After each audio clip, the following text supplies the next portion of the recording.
राजनीति के तेलीबंधा तालाब स्थित मैथिली शरण गुप्त उद्यान की दुर्दशा देख महापौर एजाज ढेबर धरने में बैठ गए। एक एक करके कांग्रेस के सभी पार्षद और सामाजिक सेवक सहित स्थानीय लोग उपस्थित होते गए।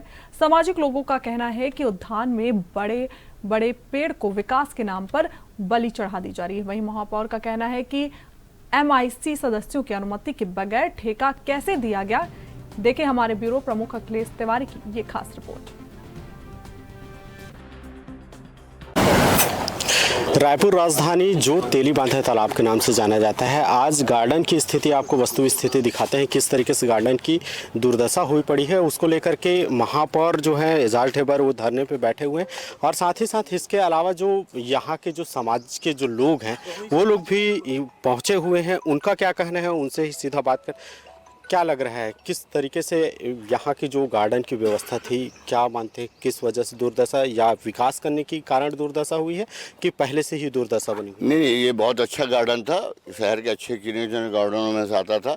और ये समझ जाइए साल भर पहले तक हम यहाँ हर साल 3 अगस्त और 12 दिसंबर उनकी जयंती और पुण्यतिथि मनाते रहे, जो नगर निगम के द्वारा मनाई जाती है।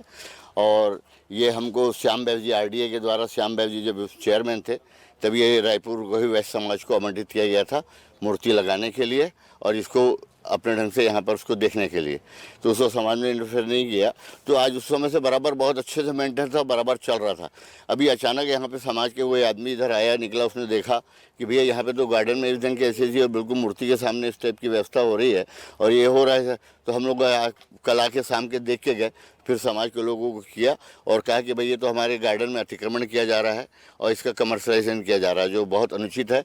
ये राष्ट्रकवि किसी हमारे विशेष समाज के नहीं है, तो राष्ट्र के हैं और सबके हैं। और एक इकलौता एक गार्डन है जो एक किसी राष्ट्रकवि के नाम पे है और वहाँ पे इस टाइप की दुर्दशा और शासन अनुशासन की अनदेखी और ये बड़ी दुर्भाग्यजनक स्थिति है।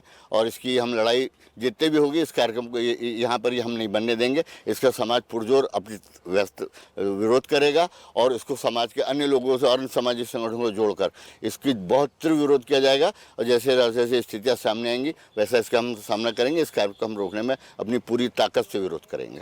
अच्छा, समाज और किस तरीके से रोक ले? इसमें सर जो है, मैं एक बार राष्ट्रकवि मैथिली शरण गुप्त दद्दा जी जो हैं, इनको सीधी महात्मा गांधी जी द्वारा उपाधि दी गई थी। ये केवल रायपुर महानगर में केवल एक कवि को समर्पित गार्डन है। हम अपने पूर्वजों को, अगर ये नए प्रचार में अपने पूर्वजों को अनदेखी कर रहे हैं, जबकि एजाज भैया पिछले पुण्यतिथि पे आए थे तो उनका था कि इनकी जितनी भी कृतियां हैं पूरे गार्डन को कृतियों से सजाया जाएगा। एजाज भैया का वो उद्देश्य था और इसको हमको अपने पूर्वजों को आगे बढ़ाना है। यहाँ ये हो रहा है, कमर्शियल करते जा रहे हैं और पूरे गार्डन को इन्होंने खंडर बना के रख दिया है। हमारा यही सबसे निवेदन है कि इसको पुनः स्थिति की जाए, नहीं तो हम लोग यहीं पर अपना बैठेंगे, घर बार यहीं बनाएंगे, खाना पीना सब यहीं करेंगे, अपने बच्चों को यहाँ ले आएंगे। अपने पूर्वजों का इतनी अनदेखी नहीं करने देंगे। अनदेखी नहीं होने देंगे।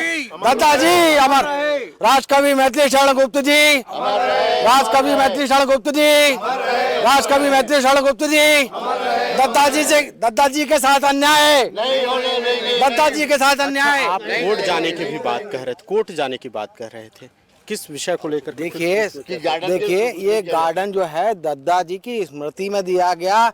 यहाँ राष्ट्रकवि जी को 3 अगस्त और 12 दिसंबर को उनकी पुण्यतिथि पर, और 12 दिसंबर को और 3 अगस्त उनकी जयंती पर हम लोग यहाँ आके मनाते हैं। सब कविगढ़ यहाँ पर आते हैं, साहित्यगढ़ लोग आते हैं और सबका यहाँ पर हम सम्मान करते हैं उस समय।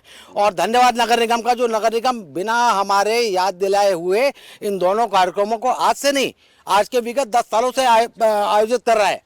कभी स्मरण कराने को समाज को जरूरत नहीं पड़ती थी, लेकिन आज शासन प्रशासन को क्या हो गया है कि एक शहर में इतना अच्छा गार्डन जो मिला हुआ है राष्ट्रकवि जी के लिए, जहाँ की यहाँ लोग बाग घूमते हुए प्रेरणा लेते हैं, वहाँ एक न्यूज़पेपर लगा देते कि यहाँ आते आते लोग बाग न्यूज़पेपर पढ़ते, एक छोटा सा वाचनालय बना देते जिसमें राष्ट्रकवि जी की कृतियाँ रखी रहती और वहाँ रोज आके क्या कहते हैं, कोई भी छोटे बच्चे या जो यहाँ वरिष्ठ घूम रहे हैं वो उनकी एक कविता पढ़ते, रोज एक कविता पढ़ते। तो एक बच्चों को कैसे संस्कृति सिखा पाएंगे, क्या हम उद्देश्य दे पाएंगे अपने बच्चों के लिए, क्या कर पाएंगे? देखिए गार्डन में अगर हम अपने पूर्वजों की साहित्य को अपने बच्चों तक नहीं पहुंचा पा रहे, कैसे हम अपनी संस्कृति बचाएंगे? केवल ये झूलों से जीवन कट जाएगा क्या?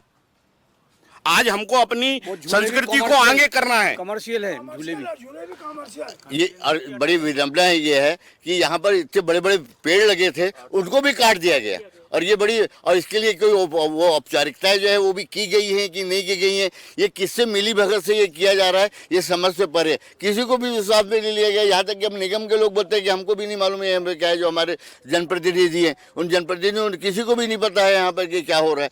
तो इसका हम बहुत पुरजोर विरोध करते हैं और इसके लिए लगेगा तो हम न्यायालय की शरण में भी जाएंगे।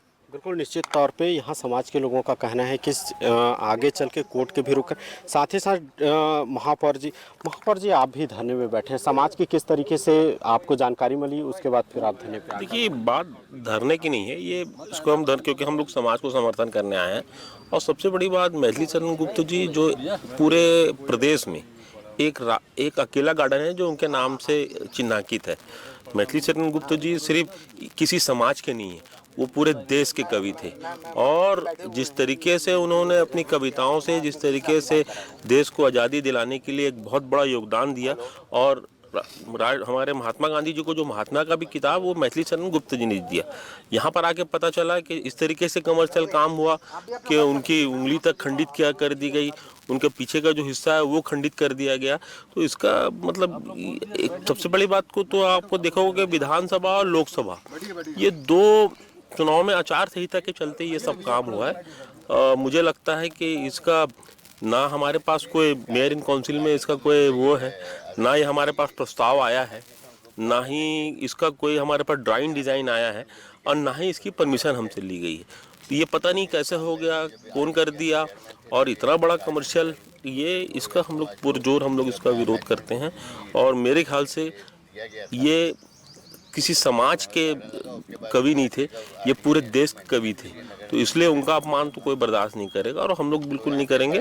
और इसके लिए अगर लड़ना पड़ा तो हम लोग आखिरी दम तक के लिए इसकी लड़ाई को हम लोग लड़ेंगे। कहीं पर भी कोई वो नहीं है। मतलब मैथिली शरण गुप्त जी के लिए तो मतलब बोलने की जरूरत ही नहीं है। उनके लिए तो मतलब हम हमारा पूरा परिषद, हमारे पूरे निगम के सब पार्षद, और लगेगा तो फिर हम पूरी रायपुर की पूरी जनता उनके लिए उतरेगी। कहीं पर भी कोई दिक्कत नहीं। लाइब्रेरी और यहाँ बच्चों लोगों के लिए बैठने की भी समाज जो है वो बात कह रही है। क्या आप ऐसी कुछ रणनीति बना रहे हैं जिसके तहत ये सब सारे अच्छे से संकल्पित रूप से और बढ़िया क्रियाकलाप तौर पर काम? यही होना चाहिए था, लाइब्रेरी या वो। हम लोग यहाँ पर पुण्यतिथि में, जन्मतिथि में लगातार यहाँ पर हम लोग इनके समाज के कार्यक्रम में लगातार यहाँ पर आते हैं। हम समाज के क्या कार्यक्रम में आते हैं, हम तो मैथिली शरण गुप्त जी के लिए आते हैं। और सबसे बड़ी बात यह है कि अगर यहाँ पर लाइब्रेरी बनती है, यहाँ पर अगर कोई चीज़ अच्छी कोई शैक्षणिक कोई चीज़ बनती है, तो मुझे लगता है कि मैथिली शरण गुप्त जी के लिए बहुत बड़ी उनके लिए एक वो रहेगी। तो इसलिए मुझे लगता है कि यहाँ पर ज़रूर जब हम लोग यहाँ से जाएंगे, तो जब हम लोग सब सीनियर लोग बैठेंगे या फिर मेयर इन काउंसिल की बैठक में जब भी होगी, तो जरूर इस मुद्दों को लाएंगे कि यहाँ पर कोई लाइब्रेरी या कोई ऐसी एक्टिविटीज़ हो जो इनको स्मरण कराते रहे मैथिली शरण गुप्त जी को। जिम्मेदारों से आप संपर्क साधने की भी कोशिश किए होंगे, उनका क्या कहना है?